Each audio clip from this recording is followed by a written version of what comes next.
G'day guys, ZiggyD here. Magic the Gathering's Amonkhet pre-release is upon us, and in this video I want to share some of my experiences, give you guys a look at the deck that I made, and also share some tips that I learned that'll help you guys out at your pre-release or future sealed events. Before we continue though, this video is part of a paid promotion for Magic the Gathering. All opinions are, as always, however, my own. So if you guys have never been to a pre-release event before, essentially it is a chance to get an early hands-on with the upcoming set in a bit of a community environment where you can build a sealed deck and then play a bunch of games against other people and potentially win some prizes and stuff like that. It's a great way to kickstart off your experiences with the new set. You show up at an event at your local game store, I'll put a link in the description below how you can find them, and you get given a box with some goodies in it, including 6 booster packs and a premium foil date-stamped card. What you'll be doing is building a 40 card deck from these 6 booster packs and your promo card, and then facing off against other people. Most stores also do prizes as well, such as booster packs and playmats. With Amonkhet, they're doing something a little bit different as well with the 5 trials of the gods. Essentially, there's these 5 trials, and as you complete them, you get awarded with one of these Amonkhet D4s. I had a lot of fun at Amonkhet's pre-release. I think it's already shaping up for me to be a better set than Aether Revolt and Kaladesh, where it just plays really nice in a sealed environment, which is my favorite way to play, especially with the cycling mechanic, making the game a lot smoother overall. You're getting things like land screwed, not drawing enough lands less often, and you're getting the cards you need a bit more with that ability to cycle cards in and out, but I'll talk a bit more about that in the future. If you guys really enjoyed pre-release or missed out and couldn't make it, there's another series of events coming up that are almost the same thing but better, and that is Amonkhet League. So essentially there's going to be like 4 events where you go to the first one, you get a pack of 6 cards and you build a sealed deck and face off against some opponents and all that jazz, and then the next week you can come back, you get additional booster packs and you get to add to that deck and build it out and evolve it, and you do that each week facing off potentially against some of the same opponents, which could be pretty cool because you might like lose a game to someone and then come back, adjust your deck the next week, play off against them again, and then beat them the next time, get some sweet revenge. So I think it's going to be really fun. I'm actually going to be attending some myself and releasing some videos kind of chronicling my Amonkhet League journey, but I think it's going to be a really cool and fun way to kind of get absorbed into the set and to evolve that deck over time. I think is going to be really awesome, and it's going to, I think, be pretty good as far as like building up your limited skills and your deck building skills. So if you guys want to check that out, I'll put a link in the description below so you can find your local store that's running one of these Amonkhet League events. Now I got a bit of a bonus for you guys, actually. I'm going to give away a set of these full art foil lands, which are freaking juicy as. These are probably my chase cards from the set. They're just lands, I know, but I love the full art lands, and these foil ones look super nice. So if you guys want to potentially win a set of these guys, then leave a comment down below with just kind of sharing your pre-release story, what sort of deck you made, how it went, something cool that happened at pre-release, anything like that, and just make sure that I can send you a message on YouTube so I can get your address to send them out to you. So good luck, guys, good luck. Alright guys, let's take a look at the deck that I made. I'll run you guys through some of the cool cards I got and how I constructed it and how it went. So I ended up making a white-black deck with a pretty strong zombie theme and a bit of also kind of cycling mechanics built in as well, and some payout rewards for the cycling mechanic. So I drew these 2 cards. Firstly, my promo card was Archfiend of Ifnir, which is a pretty bomb card. It's a 5/4 flyer for 5 that has cycling, so if you get it early in the game and you don't think you're going to be able to play it and you need some cards, you're a bit land screwed or you need something else, then you can cycle that out, which is pretty nice. But the kicker here is whenever you cycle or discard another card, put a -1/-1 counter on each creature your opponents control. Now, as opposed to other mechanics in other sets where you just deal damage to creatures and that resets at the end of the turn, in this case, these 1/1 counters linger, and all of your creatures' side of the board becomes a lot weaker. So when you get yourself into a stalemate, this is going to be an easy way to chew away your opponents. And just even getting this to proc once can be a game changer, and he definitely played out pretty nicely for me. I didn't get to play him as much as I wanted. I would have liked for him to hit the board a little more often. For some reason, I just didn't really draw him that much. However, I did draw quite often, and pretty much saw playing every single game was Worship. Now, you're not going to get an Invocation, these Masterwork cards every pre-release, but sometimes you get something cool like this. And when I got this and Archfiend of Ifnir, I'm like, okay, I'm going white-black. I had pretty good creatures in there as well. I was like, we can do something with this. So this guy makes it so you can't lose the game as long as you have a creature on the board and this enchantment. So this is it's like not really a bomb because it doesn't win you the game, but it stops you from losing the game, which gives you heaps of time. You know, in some cases it was like 5 or 6 turns in order to get yourself in a position where you can win the game while your opponent tries to find an answer for this, because they basically need to play enchantment removal or get strong removal to be able to remove your creatures, because they can just keep swinging at you and you don't have to block. You just take all the damage to face. So this was really fun. It was really cool to pull an Invocation like this and actually have it see play in the game. That was really rad. There's been some contention about the appearance of the Invocation cards, and at first I was like, oh my, I don't know if I like them as much as like the Masterworks from Kaladesh and stuff like that, the Inventions and stuff, because they look really rad. But you know what, this has grown on me, because these cards are goofy. These cards are goofy, yeah? But they really stand out, and throwing down this card in the battle and just having my opponent have like suffer a morale defeat and it looking goofy on top of that was perfect. So I think I've decided I want to like collect some of these Invocations just because I love how goofy they are, and they are so on theme with the set as well. So pretty cool. Anyway, I'm getting sidetracked. Let's take a look at some of the other stuff. So as I'm in white-black with a lot of creatures, I did get a chance to get 2 monuments. These monuments are pretty good. Bontu's monument in particular is quite nasty. So each of the monuments make their creature color cost 1 less, so you can flood those creatures out more efficiently. And then in this case, whenever you cast a creature spell, your opponent loses 1 life and you gain 1 life, so you chew them away at them. And when you're sitting behind something like Invocation or Worship, or when you're like in a bit of a board stalemate, that can chew them away, or it can just chew them away over the course of the game. You know, like it ends up being like, you know, 5 or 6 life that you drain off them if you get this out pretty early in the game. So it's kind of nice, but mostly it's about getting those creatures out efficiently.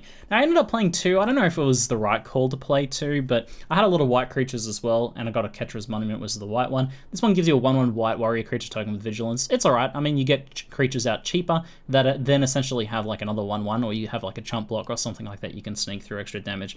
Though this does have some nice synergy with kind of like one of my kind of like swing in for victory cards, which is Inner Ketra's Name. So as I was playing white-black zombies, and there are a lot of zombies, and I'll get into that in a second, this guy gives 2/1 to zombies until the end of turn, so you swing in and wipe their board or kill them.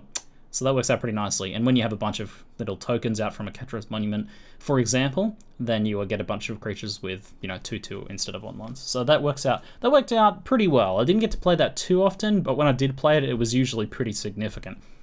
So comboed with that sort of thing, another spell that I was running was Stir the Sands. Now I really quite like this. 6 for 3/2/2 black zombies. Okay, 2 mana per zombie. Pretty expensive. More often I used it for its cycling cost, where you pay 4, get a 2/2 zombie, and you get to draw another card. So it's kind of like an expensive and not very like good value-wise zombie, but that ability to play this early when I needed it, that came out more often. But if I did need a game ender, then I had the option of playing the 3/2/2 black zombies, and that worked pretty well.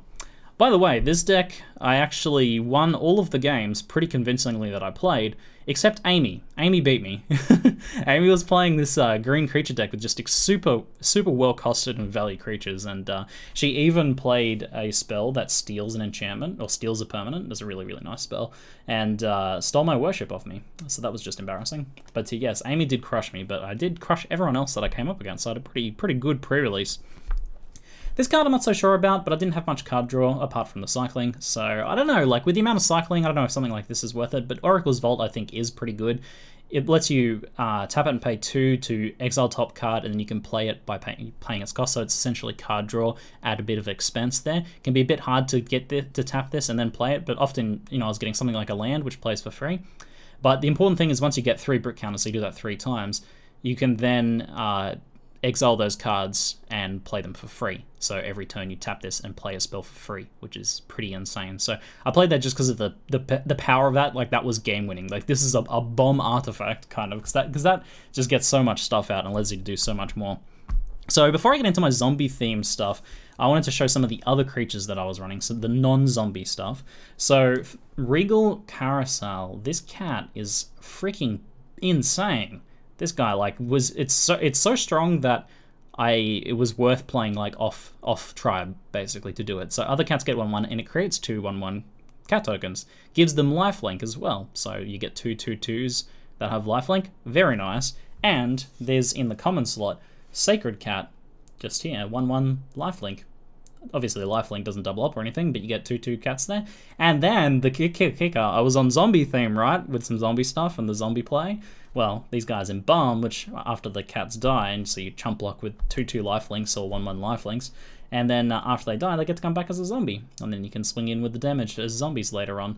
And they're still cats, and they still get the benefit of Regal Carousel. So that was a very nice combo, and I was definitely pretty keen on running those guys, and these guys saw quite a bit of play, and made some pretty big differences. Some just really good creatures, Wasteland Scorpion, Death Touch with Cycling, pretty nice. It's just nice to have that option. If you need something else, you know, some bigger creature or something, you can cycle it out. And, you know, if you're getting later on the game and this kind of comes out and it's not really going to make a difference, but more often than not, this guy sees play. The cycling doesn't come up too often, but that's just a very solid Death Touch and very nice to run in a limited format.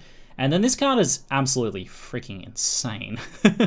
So flying Death Touch 3/2 for 4, which is pretty good as is, but then you can play it for one black if a creature dies. Pretty easy to do that, right? You throw something into a trade, or you use removal on your opponent or something like that, and sometimes you can get this out on turn 2, and that's just, it's a beater, like a 3/2 flyer, it beats them down, and then later on it can trade up for against a nasty creature. So very, very nice and worth running, even though it's not a zombie.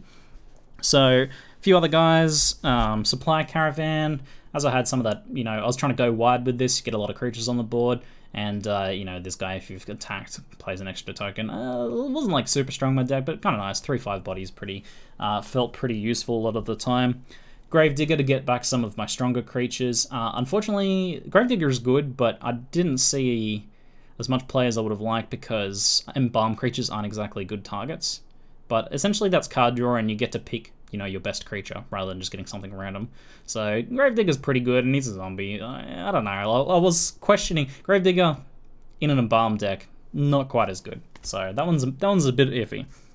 Ruthless Sniper, as I have a bit of cycling, and we also have that big cycling creature, I thought, why not throw something else that's not a bad, you know, turn 1 drop that could potentially ping away to target opponents and turn, you know, 4/4s into 3/3s, which are much easier to trade with, that sort of thing. So when you cycle, you pay 1 and give a creature a -1 counter. Trueheart Duelist, I think just a good value creature, can block 2 things, 2/2, so pretty good in a defensive situation. Alright, could be traded out for another zombie potentially.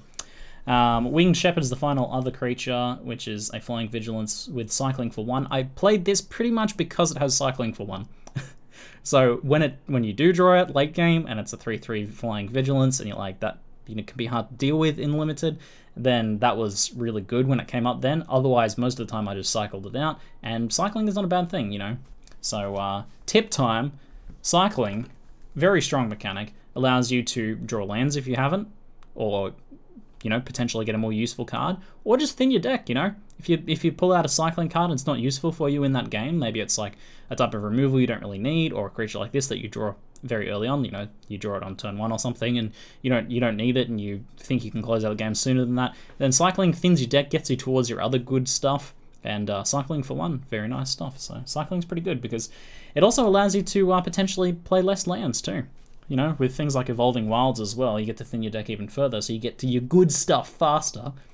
And then cycling stuff out means that your deck is kind of like a 39 card deck, which is a little bit cheating. So that feels pretty good, and it worked out quite nicely. So removal spells, Compulsory Rest, very nice. I'm running 2 of these. Reason I didn't run more than that, because it has Sacrifice, which means they can if you put it on their embalm creature, they can just sacrifice. Still kind of like can buy you time in that case, but it's very good against other creatures that are non-embalm creatures, which came up often enough that running 2 of these felt very nice. Splendid Agony was okay. It allows you to potentially kill, you know, 2/1/1s, or put it on a 3/2 or something like that, or just, you know, bring down some of the big creatures so that you can trade more efficiently. So it felt worth running. I was pretty happy with this deck overall. Final reward, if you get this, you're always going to run it. Exile target creature, gets rid of embalm creatures so they can't embalm. Super good. Forsake the Worldly. This could be sideboarded, however I main decked it because it has cycling, and it came up often enough that it was actually very useful. There's some pretty strong artifacts, like the monuments, for example, and there's some pretty strong enchantments in this as well. So Egypt theme seems to have a lot of enchantments and artifacts that are pretty powerful, and this guy felt pretty useful, but you could sideboard that.